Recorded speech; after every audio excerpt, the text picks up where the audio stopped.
La despidieron sin dejarla explicar. No tenía con quién dejar a su hijo de 6 años. Salió con él de la mano, sin saber cómo sobrevivir. Semanas después, un nuevo director la readmitió, la llevó a su despacho y le dijo: «Hace 30 años mi madre me llevó a su oficina. Su jefe la echó sin piedad. Yo fui ese niño y juré que nunca permitiría que volviera a pasar». Valentina, madre soltera y administrativa, fue despedida por llevar a su hijo al trabajo. Sin ingresos ni red de apoyo, su mundo se derrumbó. Pero lo que no podía imaginar era que ese despido injusto revelaría un secreto que uniría 2 vidas separadas por 30 años. Valentina Ramírez tenía 34 años, un hijo de 6 llamado Mateo y una vida que dependía por completo de su empleo en una agencia de marketing en el centro de la ciudad. Era asistente administrativa, un puesto que no pagaba lujos, pero sí lo justo para el alquiler de un pequeño apartamento, la guardería y la comida. Su jefe, el señor Delgado, era un hombre de reglas inquebrantables, tolerancia cero con los retrasos, cero con las excusas y, sobre todo, cero con los niños en la oficina. Lo había dejado claro desde el primer día. Valentina cumplía cada norma con precisión porque sabía que un solo error podía costarle todo lo que había construido. La mañana del despido comenzó como cualquier otra. Mateo estaba listo para la escuela, la mochila preparada, el desayuno en la mesa. Pero a las 7:15 sonó el teléfono. Era la cuidadora, la señora Clara, la única persona que podía recoger al niño por las tardes. Estaba en urgencias, no podía ir. Valentina llamó a 3 contactos. Nadie podía ayudarla. No tenía familia en la ciudad. La escuela no permitía que un niño de 6 años esperara solo. Miró el reloj. Si no llegaba a las 8 en punto, Delgado la sancionaría. Así que tomó una decisión imposible. Llevó a Mateo a la oficina. Cuando Delgado vio al niño sentado en una silla junto al escritorio de Valentina, su rostro se contrajo. No preguntó qué había pasado. No dio oportunidad de explicar. Levantó la voz en medio de la oficina, delante de compañeros y clientes, y pronunció las palabras que Valentina más temía: «Está despedida. Recoja sus cosas y váyase». Ella suplicó, le explicó la emergencia, le prometió que no volvería a ocurrir. Delgado ni siquiera la miró. Le dio la espalda y se fue a su despacho. Valentina salió a la calle con Mateo de la mano. No lloró delante de él.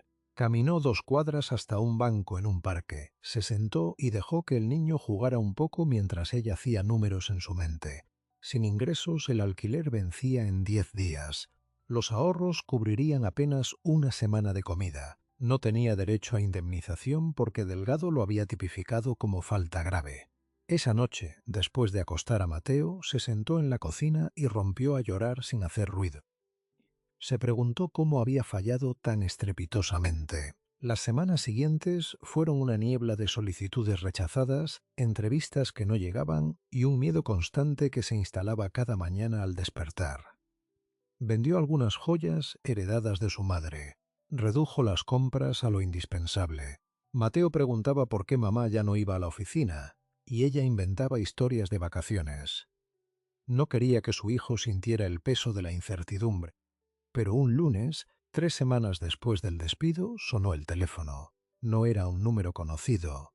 Al otro lado, una voz formal le pidió que se presentara al día siguiente en las oficinas de la agencia. Había un nuevo director general y quería reunirse con ella. Valentina colgó sintiendo un vértigo extraño. No sabía si era una oportunidad o el inicio de otra decepción.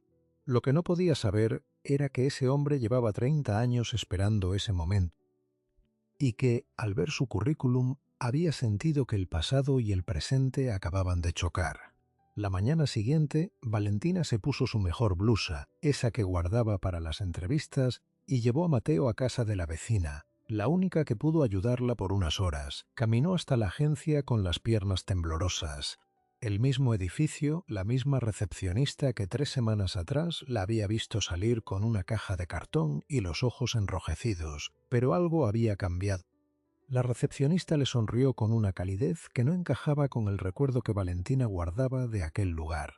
«El señor Montero la espera en el despacho principal», dijo. Montero, un apellido que no le sonaba de nada. Subió en el ascensor y cada piso la acercaba a una sensación que no podía nombrar. Las puertas se abrieron. El pasillo estaba en silencio. Frente al despacho que antes ocupaba Delgado, ahora había una placa nueva. Alejandro Montero, director general. Llamó con los nudillos y una voz grave respondió: «Adelante». Él estaba de pie junto a la ventana, un hombre de unos 50 años, con canas en las sienes y la espalda recta. Se giró y la miró como si la conociera. No era una mirada de cortesía profesional. Era algo más profundo, una mezcla de reconocimiento y una tristeza quieta. Valentina sintió que aquel hombre no la estaba evaluando. La estaba entendiendo. «Siéntese, por favor», dijo, señalando una silla frente a un escritorio impecable. Sobre la mesa, un único documento, su currículum. El mismo que había dejado meses atrás al solicitar el puesto. «Señor Montero, yo solo quiero darle las gracias por esta oportunidad». No sé qué ha pasado, pero él la interrumpió con un gesto suave.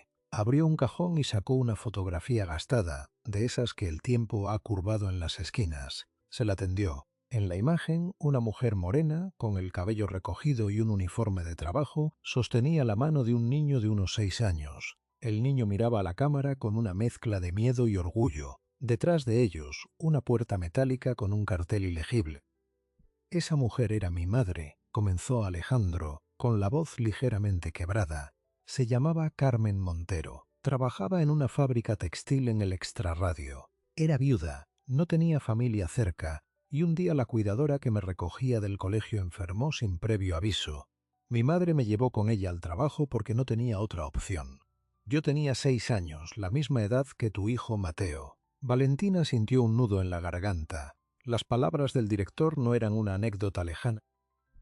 Eran el espejo exacto de su propia historia. El capataz de la fábrica, continuó Alejandro, ni siquiera le preguntó por qué.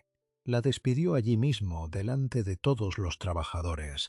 Recuerdo el sonido de la máquina que se apagó, el silencio repentino y la mano de mi madre apretándome tan fuerte que me hizo daño. Caminamos 3 kilómetros bajo la lluvia hasta llegar a casa. Esa noche no encendimos la luz para que nadie supiera que estábamos dentro. No teníamos para pagar la factura. Valentina se llevó la mano a la boca. Las lágrimas empezaban a acumularse sin pedir permiso.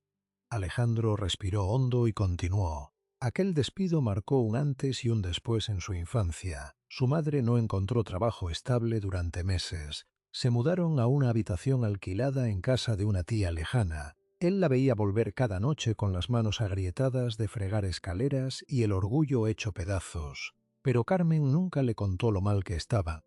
Cada noche le leía un cuento, aunque no tuviera voz. Cada mañana le preparaba un desayuno, aunque ella no comiera. Fue entonces cuando el niño que él era hizo una promesa en silencio, mirando el techo agrietado de aquella habitación.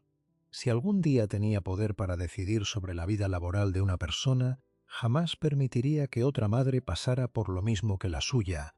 «Me hicieron falta 30 años para estar en esta silla», dijo, y esta vez su voz no temblaba, era firme como el acero. «Ayer, revisando el historial de despidos, encontré tu caso. Vi el nombre, la fecha, el motivo. Falta grave, presencia de un menor en la oficina. No necesité leer más. Supe que el pasado había vuelto a llamar a esta puerta, y supe que esta vez la respuesta iba a ser distinta». Valentina rompió a llorar. No eran lágrimas de tristeza, eran de liberación de ese momento extraño en que el universo, por una vez, decide reparar una injusticia con sus propias manos. Alejandro se levantó, rodeó el escritorio y le tendió un pañuelo sin aspavientos, como quien sabe que el llanto es también un idioma, está readmitida con efecto inmediato. Pero eso no es suficiente. He convocado una reunión extraordinaria con todos los jefes de departamento para aprobar un nuevo protocolo de conciliación familiar. A partir de hoy, esta empresa tendrá una sala de emergencia para hijos de empleados, con monitores cualificados. Nadie volverá a ser despedido por ser padre o madre en un apuro. La noticia corrió por la oficina como un reguero de pólvora. El antiguo despacho de Delgado, vacío y sin placa, se convirtió en la sala de juegos. La primera semana, Valentina dejó a Mateo allí por primera vez sin miedo. El niño dibujó un sol con rotuladores y se lo regaló a aquel señor de pelo canoso que le había devuelto a su madre la sonrisa. Pero mientras la empresa celebraba la nueva era, en un bar a 2 calles de distancia, alguien observaba los cambios con una rabia oscura. Guillermo Delgado, el antiguo jefe, no había encajado bien su despido, y aquella misma tarde, sentado frente a un teléfono, marcó el número de un periodista local con una sola frase preparada: «Tengo una historia que les va a interesar». Lo que Delgado no sabía era que al remover el pasado iba a desatar una confesión inesperada que pondría a toda la ciudad a mirar donde nadie había querido mirar antes. El periodista se llamaba Carlos Herrera. Era un hombre de mediana edad, con 20 años cubriendo la sección de economía local para uno de los diarios digitales más leídos de la ciudad. Había ganado premios destapando fraudes fiscales y renuncias fulminantes. Delgado lo conocía bien. Una noche, 2 años atrás, habían compartido copas en un evento de la Cámara de Comercio. Por eso, cuando sonó el teléfono en su mesa, Herrera atendió con la familiaridad del que cree que le espera un favor profesional rutinario. Delgado fue directo. Le habló de una empresa que se estaba desangrando en sentimentalismos, de un director nuevo que había readmitido a una empleada despedida por falta grave y que, encima, había convertido el despacho del antiguo gerente en un parvulario. El periodista anotó cada palabra con la precisión de quien huele bilis detrás de las quejas. Esa misma tarde se plantó en la puerta de la agencia con su grabadora, un fotógrafo y la intención de desmontar la historia de Alejandro Montero como un simple cuento populista. La primera entrevista fue con la recepcionista, la misma que había visto salir a Valentina con una caja de cartón. Herrera esperaba obtener un testimonio tibio, pero lo que encontró lo descolocó por completo. La mujer, sin soltar el auricular del teléfono, le contó cómo Delgado humillaba a los empleados, cómo prohibió que se hablara de bajas médicas por estrés, cómo despidió a un contable porque pidió una tarde libre para el funeral de su padre. No era la historia de un genio de la eficiencia, sino la de un tirano de oficina que usaba el reglamento como arma.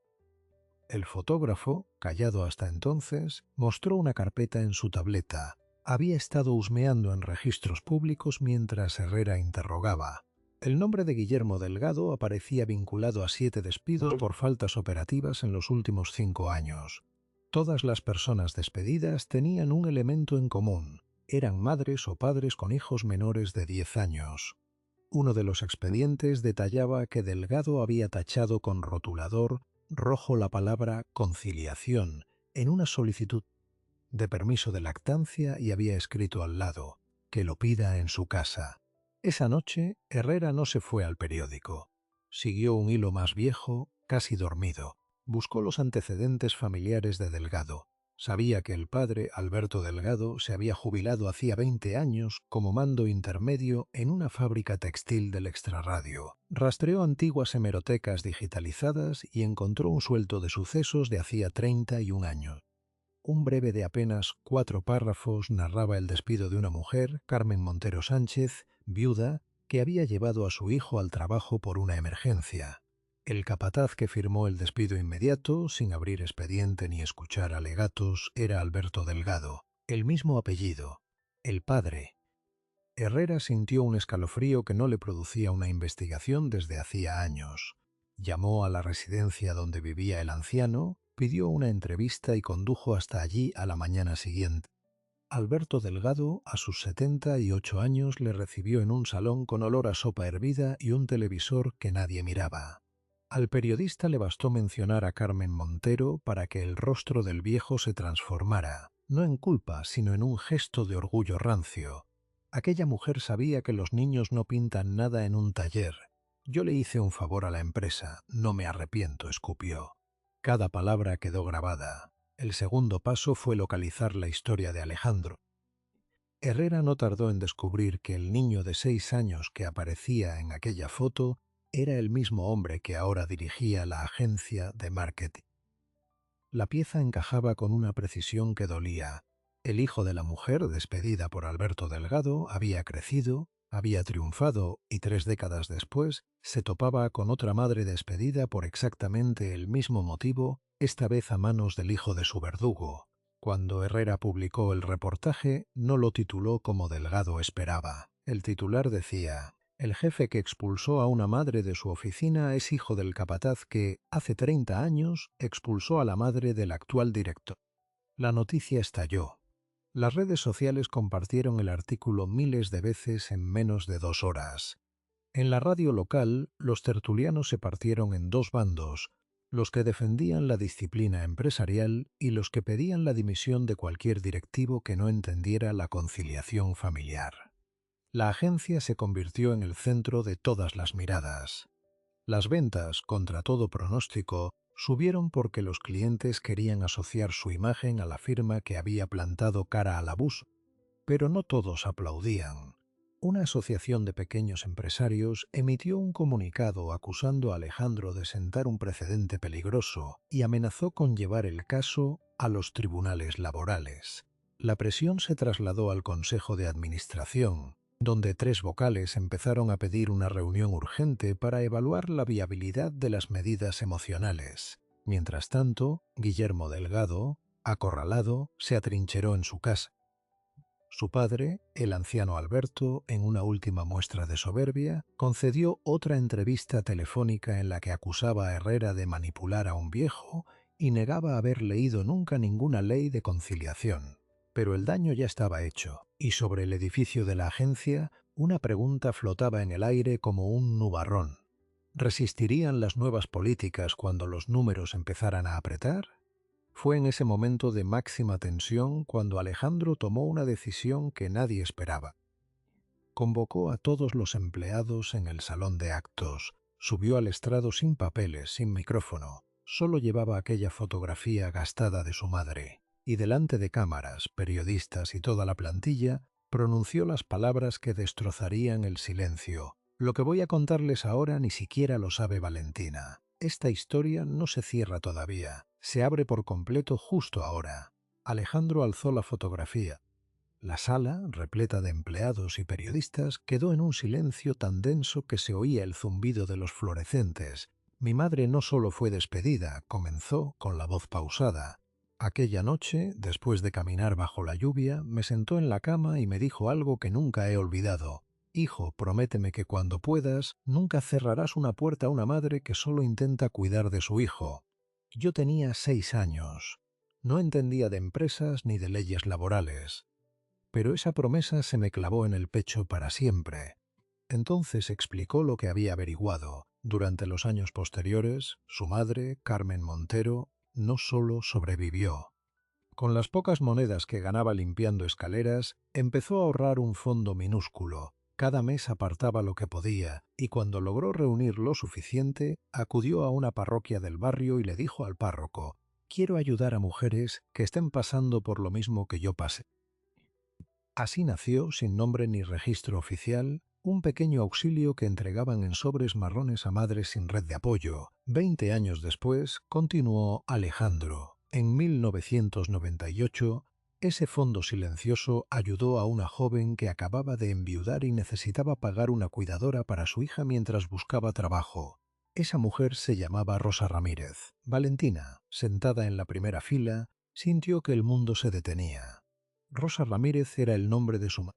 Murió cuando ella tenía 12 años y apenas recordaba nada de su infancia más allá del olor a canela y una voz suave que le cantaba nanas. Cuando leí tu currículum, dijo Alejandro mirándola directamente, el apellido me golpeó. Investigué. Tu madre fue una de las últimas beneficiarias del fondo, aquel sobremarrón que le ayudó a pagar 3 semanas de cuidadora para ti. Cuando eras un bebé salió de las manos agrietadas de Carmen Montero. Mi madre ayudó a la tuya para que tú pudieras crecer.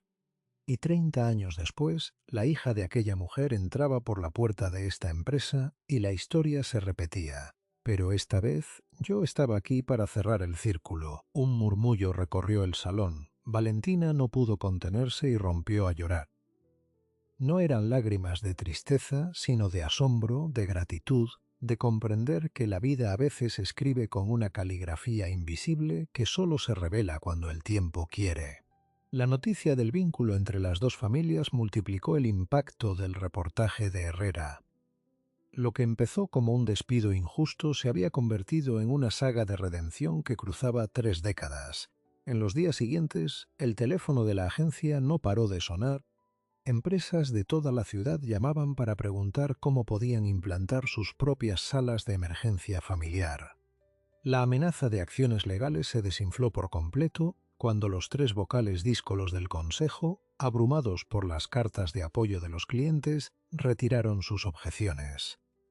Guillermo Delgado se convirtió en un apestado. La entrevista de su padre, aquella en la que justificó el despido de Carmen Montero, fue el tiro de gracia.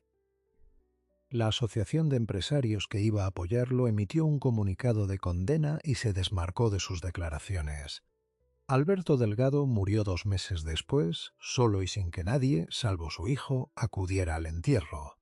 Pero esa es otra historia. Una mañana de diciembre, 3 meses después de la readmisión de Valentina, la agencia inauguró oficialmente la Sala Carmen Montero. No era la antigua oficina de Delgado, sino un espacio nuevo, luminoso, con paredes pintadas de colores y estanterías llenas de cuentos. En la placa de la entrada, junto al nombre de Carmen, se leía: «Porque nunca más una madre tendrá que elegir entre su hijo y su sustento». Mateo, con 7 años ya, fue el primero en entrar corriendo. Agarró un libro de la estantería y se sentó en el suelo. Valentina lo observaba desde la puerta, con Alejandro a su lado. Cuando salí aquella mañana con Mateo de la mano, creí que todo se acabó. No sabía que en realidad todo acababa de empezar, le dijo ella sin apartar la vista del niño. Alejandro sonrió. No hacían falta más palabras. Aquella noche, antes de cerrar su despacho, abrió un cajón y sacó un sobre marrón, idéntico a los que su madre repartía décadas atrás. Dentro había un papel amarillento con una sola línea manuscrita: «Para Rosa R., que nunca se rinda». Lo dejó sobre la mesa como un testigo mudo de que la bondad no entiende de tiempo ni de olvido, y apagó la luz. La historia de Valentina y Alejandro no es solo un golpe de suerte. Es la prueba de que los actos de compasión, por pequeños que parezcan, se quedan flotando en el tiempo y aterrizan cuando menos lo esperas. Un sobre marrón con unos pocos billetes, una promesa hecha por un niño de 6 años en una habitación a oscuras, un libro de texto que se guarda con el lomo roto. Todo suma, todo vuelve. No siempre lo vemos. La mayoría de las personas que ayudan a otras nunca saben qué fue de aquel gesto, de aquella palabra dicha a tiempo. Pero de vez en cuando la vida nos deja asomarnos a su cocina secreta y descubrir que el universo es mucho más circular de lo que creemos. La Sala Carmen Montero sigue abierta hoy. Cada día entran niños que dibujan soles, madres que respiran aliviadas y padres que ya no tienen que mentir para atender una urgencia. Pero sobre todo, cada día entra la certeza de que una sola persona que decide no cerrar una puerta puede inclinar el mundo hacia un lugar más habitable. Quizá esta noche, en algún rincón de tu ciudad, haya una madre contando monedas o un niño que no entiende por qué mamá llora en silencio. No necesitas ser un director general ni tener una empresa para cambiar ese final. A veces basta con dejar una llave puesta, un plato caliente o simplemente no mirar hacia otro lado. Porque nunca sabes si ese pequeño gesto de hoy será el héroe anónimo en la historia de alguien dentro de 30 años. Si esta historia te ha recordado que la bondad nunca se jubila, dale a like y compártela con esa persona que aún cree que el mundo puede ser distinto. Suscríbete y activa la campana para no perderte más relatos donde la realidad supera a cualquier ficción. Porque a veces, sin que nadie lo sepa, el niño que hoy sostiénese será el adulto que mañana sostenga a muchos. Y todo habrá empezado donde nadie miraba.